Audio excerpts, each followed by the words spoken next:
2026 में एक ऐसी चीज आई है जिससे इंडिया का $100 बिलियन का नुकसान हो सकता है। $100 बिलियन।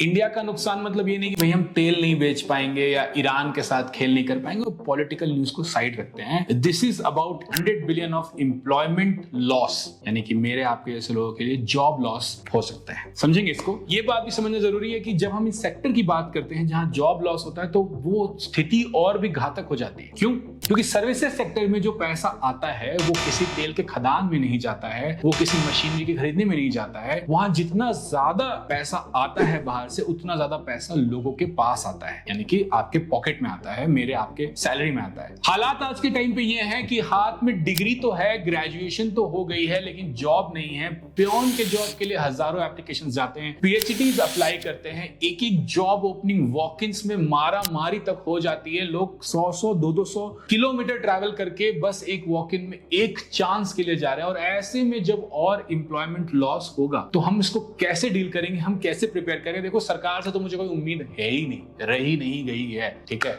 अच्छे दिन तो जब आएंगे तब देखा जाएगा। पर आपसे और मुझसे, हम लोग दो लोगों से कुछ उम्मीद है कि आप समझदारी से सोचोगे और मैं आपको सही इंफॉर्मेशन देकर सोचने पर मजबूर कर पाऊं। तो आज हम लोग बात करेंगे कि एक नई चीज जो आ रही है 2026 में, इनफैक्ट दो नई चीजें आ रही है। हल्का सा हमें एआई समझना होगा इसके लिए, एक कंप्यूटर यूज और दूसरा आरएल ट्रेनिंग। इन दो चीजों को हमें थोड़ा समझना होगा ताकि हम समझ सके कि हो क्या रहा है और उससे इफेक्ट क्या पड़ेगा इंडिया के जीसीसी पे। जीसीसी क्या होता है वो भी मैं आपको समझाऊंगा, और जीसीसी में कितनी नौकरियां हैं, कितना पैसा है, हम वो भी बात करेंगे। तो एक एक करके शुरू करते हैं। सबसे पहली खबर जो आई है वो है कंप्यूटर यूज में अब जो एलएलएम्स हैं, जो एआई हैं, जो लार्ज लैंग्वेज मॉडल्स हैं, वो बहुत अच्छे हो गए हैं। तो कंप्यूटर यूज क्या होता है उसको समझते हैं। देखो, अभी तक तो हम चैट जीपीटी को ऐसे यूज करते थे कि भैया आज हमारे लिए एक खाने का रेसिपी बता दो, हमारे 7 दिन का वर्कआउट प्लान बना दो, हमारा रिज्यूमे लिख दो, हमारा कवर लेटर लिख दो। तो चैट जीपीटी वो काम करके दे रहा था, चलो ठीक है, कोई दिक्कत नहीं है। लेकिन अभी भी अगर आपको एक फॉर्म भरना था, अगर आपको एक डॉक्यूमेंट चेक करना था, डॉक्यूमेंट चेक करके दूसरा फॉर्म भरना था, उसको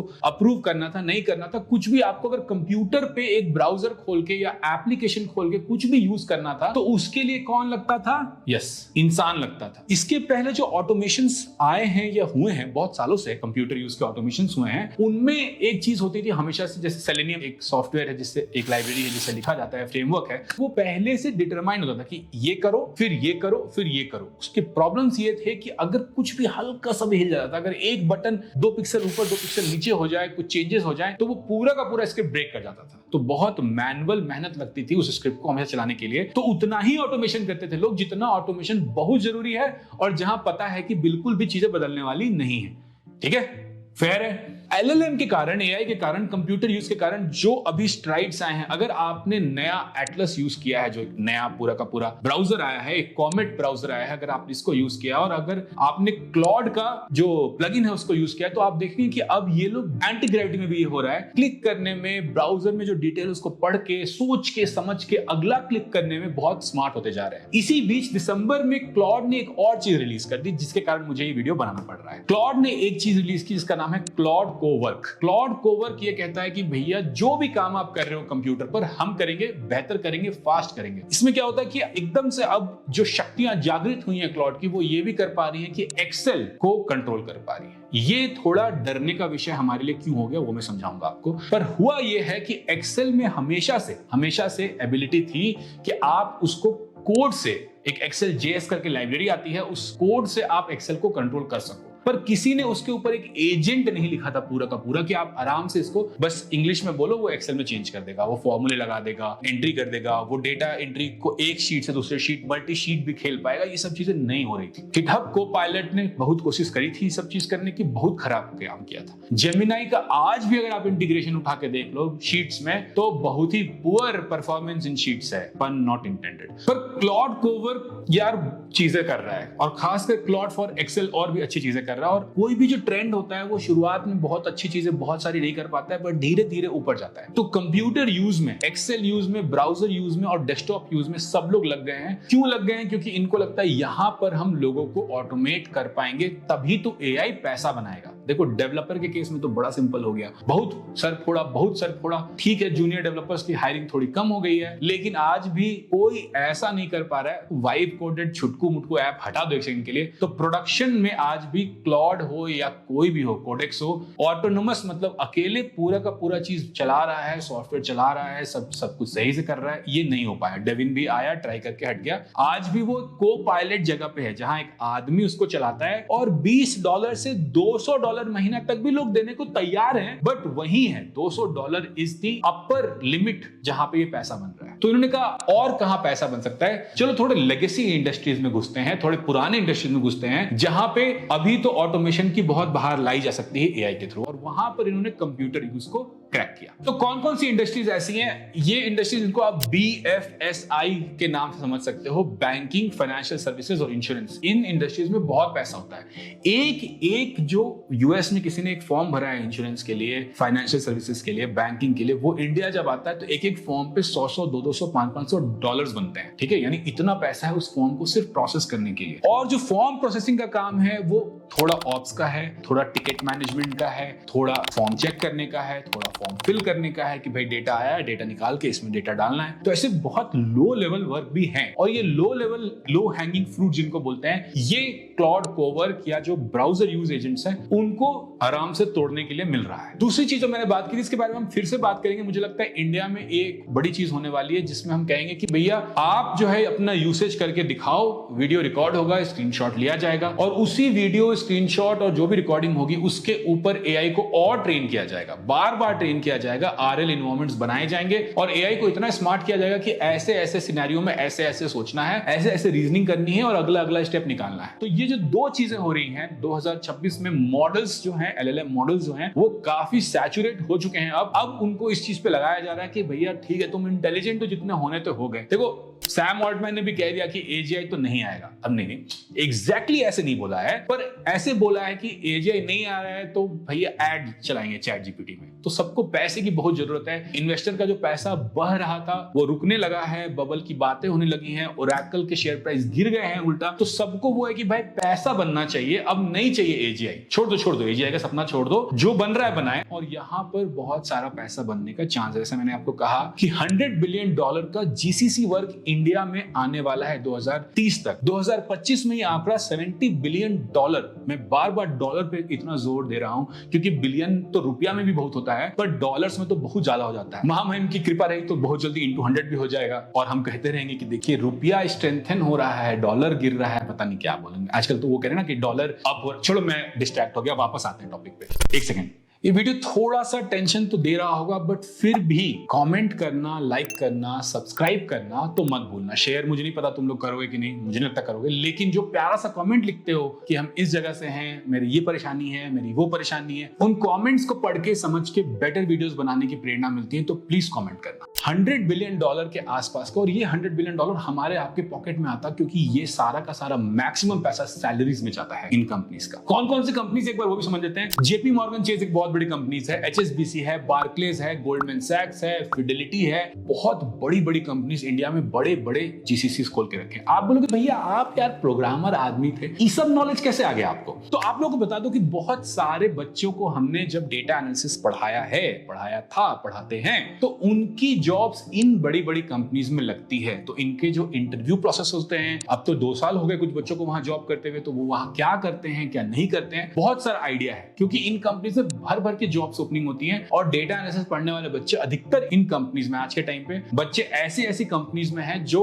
कोडिंग से तो शायद नहीं जा पाते उतनी बड़ी कंपनीज में। बैंक्स ले लीजिए, ये जीसीसी ले लीजिए, इवन बड़े स्टार्टअप्स और बड़ी कंपनीज ले लीजिए, वहां पे भी लोगों को इस तरह की जॉब में एंट्री तो मिली है और बहुत अच्छी एंट्री मिली है। 15,000 से 25,000 की सैलरी पे एंट्री मिली है, महीने की सैलरी पे एंट्री मिली है, तो गुड है। तो इसलिए आइडिया है, ये पूरा जो गेम चल रहा है इसका भी बहुत सारा आइडिया है। तो बीएफएसआई के वर्क पे खतरा है, किस तरह की काम पे खतरा है, जो लो लेवल वर्क है, जो फ्रेशर जूनियर लेवल वर्क, अगर आप ऐसा होता है ना कि डिग्री ले ली, अब कुछ तो चाहिए, तो जयपुर वायपुर में क्या करते हैं लोग, पकड़ के ले जाते हैं कि चलो 9,000 10,000 रुपया देंगे ट्रेनिंग में, और जब सीख जाओगे तो 20-25,000 रुपया देंगे, तुम्हारा काम ये है कि ये जो फॉर्म आ रहा है इसको इधर देख के इधर भरना है और मेक श्योर करना है कि कुछ सही रहे। हम आईटी सेक्टर की तो बहुत बात करते हैं इंडिया में ग्रोथ स्टोरी में, बट हम जीसीसीज की इतनी बात नहीं करते। जीसीसीज की बात आप ऐसे समझो, अभी जनवरी में जेपी मॉर्गन ने 2.7 लाख स्क्वायर फीट का एक ऑफिस लीज किया है मुंबई में, 600 करोड़ रुपए में लीज किया है, और उनका कहना है कि हम इसको अभी और बड़ा करेंगे, वहां पर एक और बड़ा सेंटर खोलेंगे। तो सोचो कितना सारा काम है विदेशों में जो इंडिया में इस चीज में आ रहा है, और ये एंट्री लेवल से लेके लीड मैनेजर डायरेक्टर लेवल तक जॉब चलती रहती है। एक अच्छा करियर लैडर है इसके अंदर, जो करियर लैडर एआई डिसरप्ट कर रहा है। तो अभी हमने ये बात तो कर ली कि basic ops, basic ticketing, basic support, ये पीसेस तो एआई ले जाएगा। तो अब हम क्या करें? क्या हम डर जाएं? क्या हम परेशान हो जाएं? क्या हम टेंशन ले लें? क्या हम सरकार को बोले कि भैया तुम भी कुछ कर लो? कुछ होने वाला है तो नहीं, क्योंकि AQI का नंबर क्या है? अरे वो सब सवाल पूछना भी नहीं चाहिए। मेजर सवाल पे आते हैं, तो हम क्या कर सकते हैं? मैं और आप क्या कर सकते हैं? देखो, ये बात हर कोई मान रहा है कि जो भी लो लेवल ग्रंट वर्क है वो जाने वाला है। ये बात अगर आप 2024 दिसंबर की डेटा एनालिसिस के रोड मैप के वीडियो को देखिएगा तो वहां पे भी मैंने कही थी कि देखो, जो सिर्फ अगर एक्सेल का स्किल सीख रहे हो, जो अगर सिर्फ डेटा एनालिसिस वाया टूल सीख रहे हो, तो ये स्किल्स ज्यादा तुम्हें काम नहीं देंगी, ज्यादा तुम्हें जॉब्स नहीं देंगी। अब एआई आके उस बात को और एक ठप्पा लगा के जा रहा है, तो फिर क्या चीज करेंगे? ये सबको समझ में आ रहा है कि डेटा एंट्री का वर्क जो है वो निकलने वाला है। जैसे कोड लिखने का वर्क जाने वाला है, मैंने पिछला वीडियो इसी पे बनाया था कि कोड लिखेंगे कम हम और कोड करेंगे ज्यादा। अब ये बड़ा विरोधाभासी लगता है, तो ऑक्सीमोरन कहते हैं इसको। ऐसा लगता है कि क्या बात कह रहे हो, ये इसमें तो समझ में नहीं आ रहा है। पर बात यही है, मैंने पहले भी कहा है कि अगर आपको डेटा एनालिसिस में या नॉन इंजीनियरिंग एनालिस्ट फील्ड में जाना है, तो आपको बिजनेस की अंडरस्टैंडिंग, प्रोसेस की अंडरस्टैंडिंग, इन चीजों के लिए ह्यूमन जजमेंट को डेवलप करना बहुत जरूरी है। ये अगर आप डेवलप करते हो तो आपको ये जो फ्रेशर डेटा एंट्री जॉब की जो परेशानी है वो नहीं, उससे आप एक लेवल 2 लेवल ऊपर जाओगे और वहां से आगे निकल जाओगे। लेकिन अगर इस भरोसे बैठे हो कि जैसे हमारे वो बड़े भैया, सामने वाले भैया हैं, वो जो आंटी के बेटा हैं, उनका जॉब लग गया, फिर देखो आज तो वो मैनेजर हो गए, हम भी ऐसे कहीं कहीं घिस लेंगे, घुस जाएंगे, कुछ कुछ कर लेंगे, पापा से पैसा लेके खाना खा लेंगे 2 साल, फिर हमारा भी कुछ हो जाएगा, शादी ब्याह हो जाएगा। तो प्लीज ऐसा नहीं होगा। अगर अभी भी आफ्टर ऑल दिस आप फर्जीवाड़े के चक्कर में फंसे हुए हो कि इधर उधर झूठ वोट बोल के, कुछ सर्टिफिकेट लेके, कुछ गोल गोल करके, कुछ मैनेजर के साथ सेटिंग करके कहीं निकल लेंगे, नहीं होने वाला है। जागो भारत जागो। सरकार से तो ज्यादा उम्मीद है नहीं, अपने आप से इतनी उम्मीद रखो कि सही से पढ़ के, लिख के, सीख के, समझ के। बार बार मैं कहता आया हूं जब भी मैं डेटा एनालिसिस की बात करता हूं कि data analysis is not about tools. अब ये काफी क्लियरली दिख रहा है कि टूल यूसेज जो है वो तो एआई कर देगा। तो business understanding, human judgement, business context कि आखिर बिजनेस को चाहिए क्या, इस डेटा में क्या होना चाहिए, क्या निकलना चाहिए, किससे फायदा होगा, किससे नुकसान होगा, वो वाले पीसेस ह्यूमन के पास आ रहे हैं। और उन पीसेस के लिए आपको तैयार होना बहुत जरूरी है। इस समझदारी को डेवलप करना बहुत जरूरी है। कई बार मन में ये भी सवाल आते हैं ना कि यार भैया, जब इतनी मेहनत करनी पड़ रही है एआई को ट्रेन करने के लिए, इतना कुछ करना पड़ रहा है, वीडियो रिकॉर्ड कराना पड़ रहा है, तो फिर इतनी मेहनत क्यों कर रहे हैं यार? हमें पैसे दे दो, हम भी तो उतने में ही काम कर लेंगे। इनफैक्ट अगर आप देखो $200-300 की जो मैं बात करता हूँ, $200-300 में तो आपको एक फ्रेशर, अच्छा डेवलपर, एक अच्छा डेटा एनालिस्ट भी मिल जाएगा। पर समस्या कहीं और जाके अटकी है। देखो, कंपनीज को बिजनेस बढ़ाने से मतलब है, बिजनेस चलाने से मतलब है, कॉस्ट एक पार्ट है उस चीज का। पर दूसरी प्रॉब्लम ये भी होती है कि जैसे इन कंपनीज को जब एक्सपैंड करना होता है, मैंने इन कंपनीज के एचआर से बात करी है टू अंडरस्टैंड कि भैया क्या रिक्वायरमेंट्स है आपकी, कैसे हम बच्चों को ट्रेन करें। तो इनके साथ दिक्कत क्या होती है कि जब इनको एक्सपैंड करना होता है और इनको कहीं नया ऑफिस खोलना है, जैसे अभी हमने बात की जेपी मॉर्गन वाली,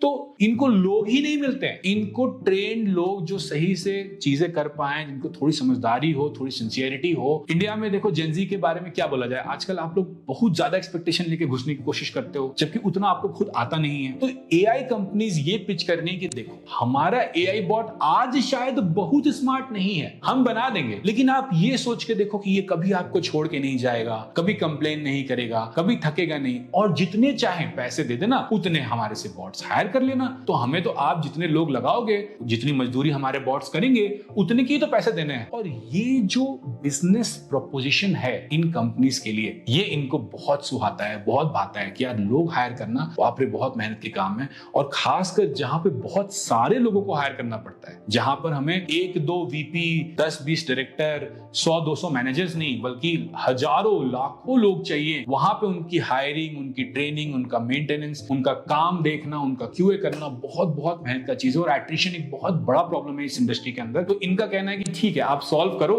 हम भी आपके पीछे पीछे हैं। और आई थिंक ये एक बड़ा मार्केट एआई अपने लिए खुद भी खोलने वाला है। और देखो अगर एआई की दुनिया में क्या हो रहा है, कैसे आपको अफेक्ट करेगा, खासकर भारत की जॉब जो आप यंग जनता है, जॉब मार्केट को कैसे अफेक्ट करेगा, इसको समझना है, समझते रहना है, अप टू डेटेड रहना है। तो शेयर, लाइक, कमेंट, सब्सक्राइब बिल्कुल करना मत भूलना। YouTube को बताओ कि तुम्हें ऐसे सिंसियर वीडियोस अच्छे लगते हैं भाई, नहीं तो फिर YouTube तुम्हें वही मूवीज और वही नाचने गाने वाली चीजें दिखाएगा और तुम बोलोगे कि भैया बस फ्लॉप ही देख रहे हैं, जिंदगी में आगे नहीं बढ़ रहे हैं। तो करो ना, मेहनत करो थोड़ा, लाइक, शेयर, कमेंट, सब्सक्राइब सब करते जाना।